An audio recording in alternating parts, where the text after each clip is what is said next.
¿Qué tal? Voy a explicar un fenómeno diferente de la cuántica, un poquito curioso. Se llama fuerzas de intercambio. Como se sabe ya en la mecánica cuántica,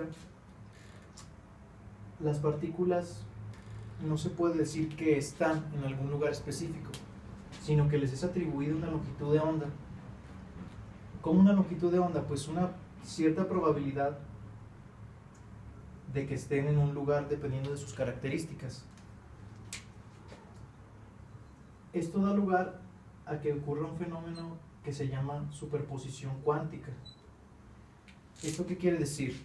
En la mecánica clásica, en principio, dos objetos no pueden ocupar el mismo lugar al mismo tiempo. Sin embargo, como ahora es probable que estén en determinado lugar, es posible que la longitud de onda relacionada a una partícula y la longitud de onda relacionada a otra partícula se superpongan. Esto sería parecido a pensar que dos objetos ocupan el mismo lugar en el mismo tiempo. Esta superposición es un concepto enteramente cuántico, no existe un análogo en la mecánica clásica. Sin embargo, sí existían marcos teóricos para los cuales predecían que a pesar de que estas partículas estuvieran superpuestas, o que estuvieran superpuestas sus longitudes de onda, se debía respetar una distancia entre ambas, una distancia que no coincidió con los resultados experimentales. Por tanto, requería un nuevo marco teórico que fue propuesto o fue descubierto este fenómeno por Heisenberg y por Dirac. Para poder extender este concepto necesitamos entender un poquito qué es el espacio de Hilbert. El espacio de Hilbert es una construcción matemática en principio. Sin embargo, nos sirve para analizar un vector de onda o una función de onda, para caracterizarla por métodos matemáticos y así poder interpretarla en lugar de como una onda probabilística de posicionamiento, como un ente que ocupa un lugar concreto en el espacio. Bien, ahora sabiendo que el espacio de Hilbert es el mejor en el que nos podemos analizar nuestras funciones de onda, necesitamos ver algunas de sus características o bajo qué reglas van a estar jugando las partículas a las que asociamos con el espacio de Hilbert. La característica principal es la de la simetría de intercambio. ¿Esto qué quiere decir? Bueno, que dos partículas en principio indistinguibles, ya que básicamente todas las partículas son indistinguibles en la mecánica cuántica, van a ocupar exactamente el mismo lugar en el espacio de Hilbert. La simetría de intercambio nos dice que hay dos consecuencias o dos posibles situaciones de simetría. La simétrica, en la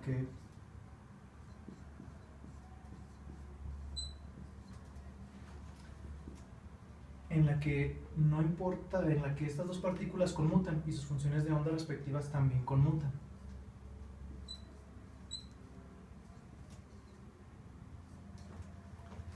Y el caso antisimétrico,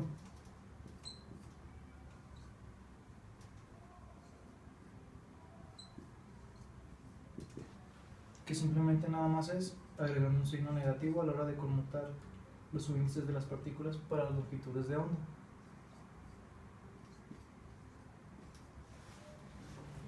Bien, las partículas indistinguibles que respetan esta simetría de intercambio tienen otra propiedad muy importante, que es el spin. Es el momento angular asociado a la partícula en cuestión, algo así como su giro. Y en base a este spin o a este giro de las partículas se clasifican de dos modos. Primero son bosones,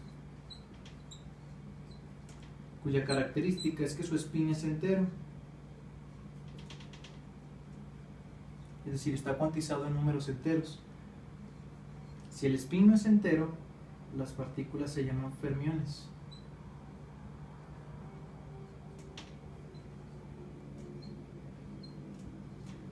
Tienen un spin semientero. Estas partículas tienen otras características. En el caso de los bosones, dos partículas pueden ocupar el mismo estado cuántico, por lo cual se podría asemejar a que entre sí experimentan fenómenos de atracción.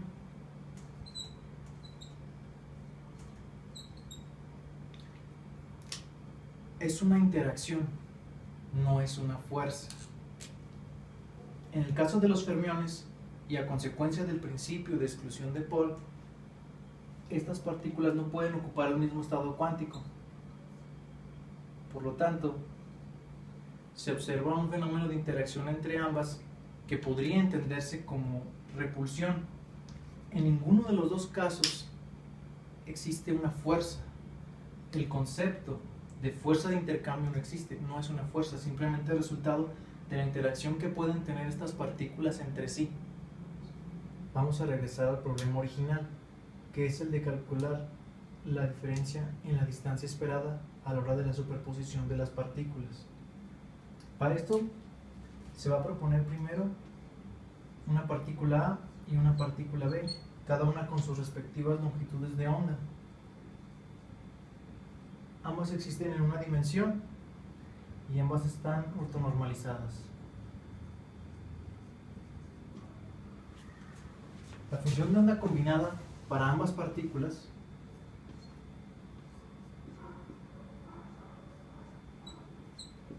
es esta.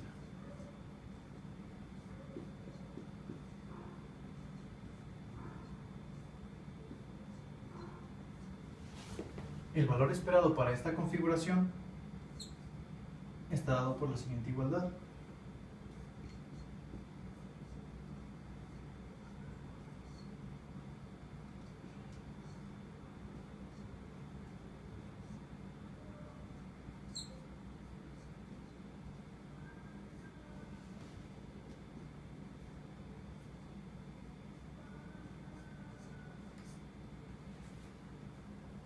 Una vez construida la forma del valor esperado con una función de onda de esta manera, ahora la función de onda combinada para fermiones idénticos está dada de esta manera, así como para los bosones idénticos. La estructura es la misma, nada más está intercambiada por un signo, debido al fenómeno que analizamos para los bosones. Entonces, partiendo de esta construcción, sabemos la definición de valores esperados para cada una de estas y se proceden a calcularlos. Para x1, que es este término, es la definición en integrales y es el resultado. Y de la misma manera para x2 y para el término cruzado, x1, 2. Estos ejemplos son para las partículas distinguibles. Ahora, bajo la forma que tiene la función de onda combinada para fermiones y bosones, se procede a calcular el primer término del valor esperado, que es de x1. Respeta toda esta forma, cuyo valor se reduce a este.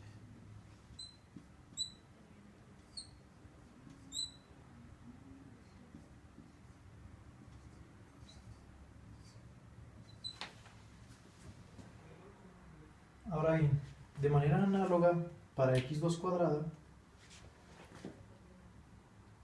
se van a intercambiar los subíndices de las x, ya que es la única consecuencia en la forma de estas integrales.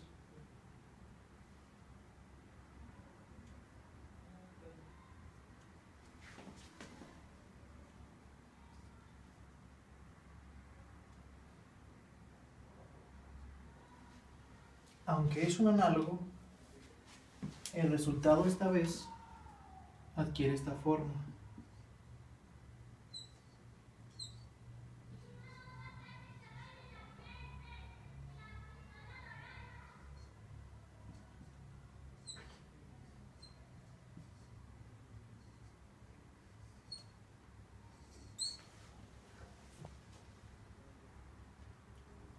Conociendo ahora el valor esperado de la distancia para partículas indistinguibles y después de haber realizado el cálculo para las partículas distinguibles, podemos observar la siguiente forma.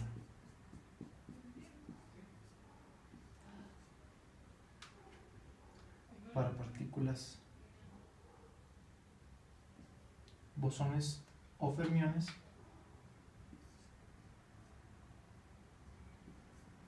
el valor esperado de x cuadrado de la función de onda A, el valor esperado de x cuadrado de la función de onda B, hasta aquí todo igual.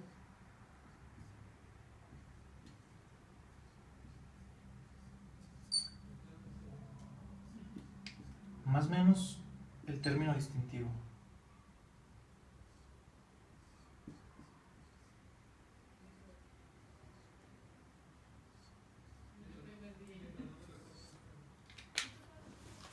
Ese es el término a consecuencia de la forma que tomó la longitud de onda combinada, por lo cual se concluye que las partículas indistinguibles sometidas o para las cuales funciona la interacción de intercambio experimentan un valor esperado de la distancia diferente que se tiene que tomar en cuenta.